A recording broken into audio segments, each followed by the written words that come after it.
இயேசுவில் அன்பார்ந்தவர்களே, இன்று செவ்வாய்க்கிழமை அந்தோனியாருக்கு நவநாள் எடுக்கிறோம். ஒரு சிறிய புதுமையும் மே மாதம் வணக்க மாதத்தை நாம் நினைவு கூர்ந்து கொண்டிருக்கிறோம். அன்னை மரியாளின் வழியாக ஜெபிக்கிறோம்.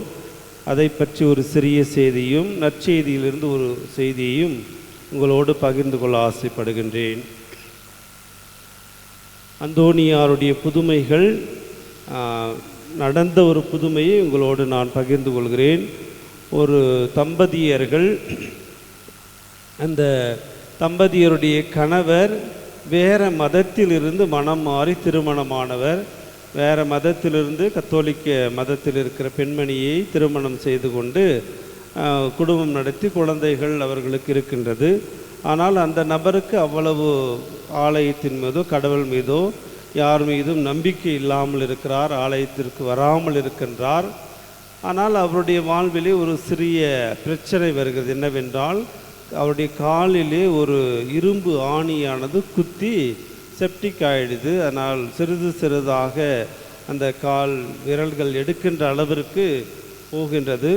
அப்பொழுது அவருடைய மனைவி மிகவும் பக்தியாக இருக்கிறார்கள். அந்தோனியாரிடத்திலே அவர்கள் ஜெபிக்கிறார்கள். அந்த மனைவி சொல்கிறார்கள், நீங்களும் அந்தோனியார் ஜெபியுங்கள், தயவு செய்து ஜெபியுங்கள். கட்டாயமாக அந்தோனியார் இவ்வளவு பெரிய புண்ணாயிருந்தாலும்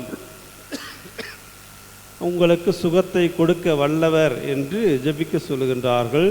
13 வாரம் நாம் எல்லாரும் எடுக்கின்ற அந்த பக்தி முயற்சியை போல 13 வாரம் தொடர்ந்து வருகின்றார்.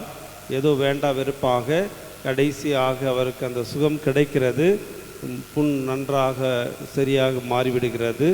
அதனால் அந்த நபர் அந்தோனியார் மீது அதிகமான நம்பிக்கை கொண்டு ஒரு சாட்சிய வாழ்ந்து கொண்டிருப்பதை நான் வாசித்தேன்.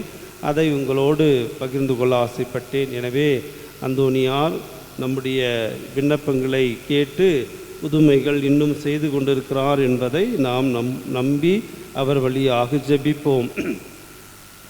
அடுத்ததாக வணக்க மாதம், இது 3வது செய்தி என்று நான் நினைக்கின்றேன். இந்த மாதத்தில் தொடக்கத்தில் நான் சொன்னேன், ஏன் அன்னை மரியாளுக்கு இந்த வணக்க மாதத்தை எடுக்கிறார்கள் என்று. அன்னை மரியாள் மாசு மறுவற்றவர்களாக இந்த உலகத்திலே பிறந்தார்கள். உலகத்தில் யாருக்கும் கிடைக்காத ஒரு பாக்கியம் கிடைத்திருக்கிறது. அதுதான் அவர்கள் பிறக்கின்ற பொழுதே தூய்மையாக, எந்த ஒரு பாவமும் இல்லாமல், ஜென்ம பாவம் இல்லாமல் பிறந்தார்கள் என்று 16ஆம் நூற்றாண்டிலிருந்து இந்த பக்தி முயற்சியானது வளர்ந்து வருகிறது. இந்த வணக்க மாதம் செய்கின்ற இந்த மே மாதத்திலே அவர்களுக்கென்று ஒரு பீடம் அமைக்க வேண்டும். ஒரு சிறிய இடம், ஆலயத்தில் அல்லது வீடுகளில் ஒரு சிறிய இல்லம், ஒரு இடத்தை தயார் செய்து அங்கு அன்னை மரியாளுடைய படத்தையோ சுரூபத்தையோ வைத்து ஜபமாலை சொல்லி, மிக குறிப்பாக 1917ஆம் ஆண்டு பாத்திமா நகரிலே அன்னை மரியாள் காட்சி கொடுத்து பாவிகளுக்காக ஜெபியுங்கள் என்றதை நினைவு கூர்ந்து திருத்தந்தையர்கள் பாவிகளுக்காக ஜெபிக்க இந்த ஏற்பாடுகளை செய்திருக்கிறார்கள் என்று சொன்னேன். நம்மால் முடிந்த நற்காரியங்கள் அன்னை மரியாள் வழியாக செய்ய வேண்டும் என்று முதல் நாள் சொன்னேன். 2வது நாள் நான் என்ன சொன்னேன்? அன்னை மரியாளுடைய பிறப்பை பற்றி சொன்னேன். அன்னை மரியாள் பிறந்ததினால் விண்ணகத்திலே 3 கடவுள் மகிழ்ந்தார்கள், வானதூதர்கள் எல்லாம் மகிழ்ந்தார்கள். ஏனென்றால் இந்த உலகத்திலே சாத்தானை அழிப்பதற்காக ஒரு கரு உருவாகி அன்னை மரியாள் பிறந்திருக்கிறார்கள். இவர்கள் வழியாக கடவுளுடைய திட்டத்தை செயல்படுத்த போகிறோம் என்பதை உணர்ந்து 3 கடவுள் மகிழ்ந்தார்கள். நமக்கெல்லாம் வானக தூதர்கள் நமக்கெல்லாம் ஒரு அரசி கிடைத்து விட்டால் என்று எண்ணி மகிழ்ந்தார்கள். அங்கு விண்ணகத்திலே மகிழ்ச்சி கிடைத்தது, மண்ணகத்திலே நம்பிக்கை கிடைத்தது. ஞாபகம் இருக்கா? நம்பிக்கை. விசுவசிக்கிற எல்லாருக்குமே அன்னை மரியாள் துணை புரிகிறார்கள் என்று. அடுத்ததாக அன்றே சொன்னேன், பசாசுக்கு ஒரு பயம் வந்துவிட்டது. இவ்வளவு நாள் நான் ஆட்சி புரிந்து கொண்டிருந்தேன், என்னை அழிப்பதற்காக, என் தலையை நசுக்குவதற்காக ஒரு பெண்மணி தோன்றிவிட்டாள் என்று பசாசு நடுங்கியது என்று. இன்றைய நாளில் அன்னை மரியாளுடைய பெயரை பற்றி நாம் சிறிய ஒரு விளக்கம் சொல்ல ஆசைப்படுகின்றேன்.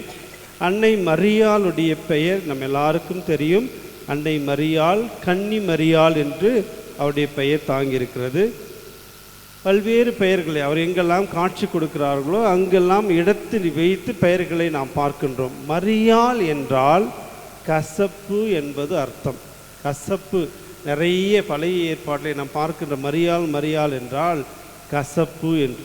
கசப்பு, துன்பம் என்றெல்லாம் இருக்கின்ற ஒரு சூழ்நிலையை அன்னை மரியாள் புனிதப்படுத்துகின்றார்கள். மாசு மறுவற்றவளாக பிறந்து கன்னி மரியாள் என்று அந்த கசப்பானதை சுவையானதாக மாற்றக்கூடிய ஒரு நபராக வருகிறார்கள். அந்த அன்னை மரியாளுக்கு இப்படியாக அர்த்தம் சொல்லப்படுகிறது. சமுத்திரத்தின் நட்சத்திரம். நம்ம எல்லாருக்கும் தெரியல சமுத்திரம்னா நட்சத்திரம், சமுத்திரத்தின் நட்சத்திரம். கடற்கரை ஒரு விளக்கு இருக்குது கடற்கரையில், என்னது? கலங்கரை விளக்கு அப்படி வச்சுக்கலாம். கலங்கரை விளக்கு. கடலிலே இருளில் இருக்கின்ற தத்தளித்து கொண்டிருக்கிற படகில் வருகின்ற நபர்களுக்கு ஒரு விளக்கு, கலங்கரை விளக்கு வந்து கரையை ஒதுங்குவதற்கு காமிப்பதற்போல, நான் சொல்லவில்லை, இந்த விளக்கம் சொல்லுகிறது. சமுத்திர நட்சத்திரம் என்று அந்த பெயரின் விளக்கம் சொல்லப்படுகிறது. இந்த உலகத்திலே பல்வேறு தீமைகள், பல்வேறு இருள் சூழ்ந்த உலகத்திலே கடற்கரை விளக்காக, நட்சத்திரமாக அன்னை மரியாள் இருக்கிறார்கள் என்று அந்த நட்சத்திரத்தை புனித பெர்னத்து மேரி சொல்கிறார்கள்.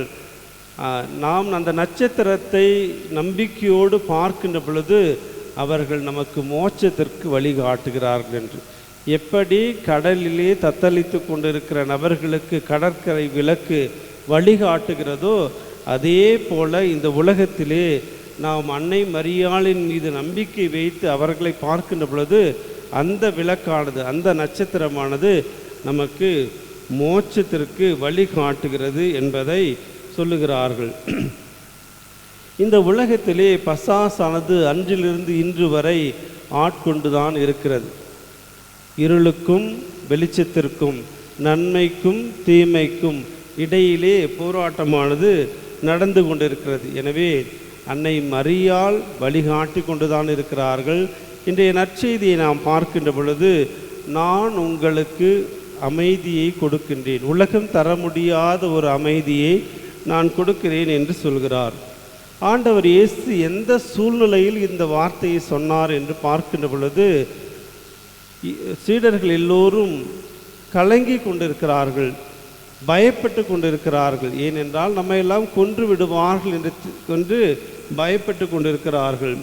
2 கொரிந்தியர் 11ஆம் அதிகாரம் 23ஆம் வசனத்திலிருந்து 28ஆம் வசனம் வரை வாசிக்கிற பொழுது, 2 கொரிந்தியர் 11ஆம் அதிகாரம் 23ஆம் வசனத்திலிருந்து 28ஆம் வசனம் வரை வாசிக்கின்ற பொழுது, அங்கே புனித சின்னப்பர் சொல்லுகிறார், நற்செய்தியை நான் அறிவிக்கின்ற பொழுது என்னை கல்லால் எறிந்தார்கள், என் மேல் கல் எறிந்தார்கள் என்று. இயேசுவில் அன்பார்ந்தவர்களே, எதற்காக? நான் ஏதோ தவறு செய்து விட்டேன் என்றல்ல, ஏதோ தீமை செய்து விட்டேன் என்றல்ல என் மேல் கல் எறிகிறார். நற்செய்தியை அறிவிப்பதற்காக ஆண்டவர் இயேசு சொன்ன வார்த்தை இங்கு நிறைவேறுகிறது. என்னவென்றால், நீங்கள் கலங்காதீர்கள், நான் உலகம் தர முடியாத ஒரு அமைதியை உங்களுக்கு தருகிறேன் என்று சொல்லுகின்றார். யோவான் நற்செய்தி 20ஆம் அதிகாரம் 19ஆம் வசனத்திலிருந்து வாசிக்கின்ற பொழுது, உங்களுக்கு அமைதி உரித்தாகுக என்று சொல்லுகிறார். உயிர்த்தெழுந்த பிற்பாடு ஆண்டவர் இயேசு உங்களுக்கு அமைதி உரித்தாகுக என்று சொல்கிறார். துன்பங்கள் வருகின்ற பொழுது, உடல் ரீதியாக, மன ரீதியாக, சமூகத்திலே நமக்கு பொருளாதார ரீதியாக துன்பங்கள் வருகின்ற பொழுது நாம் கலங்குகிறோம், துன்பப்படுகிறோம், கஷ்டப்படுகிறோம்.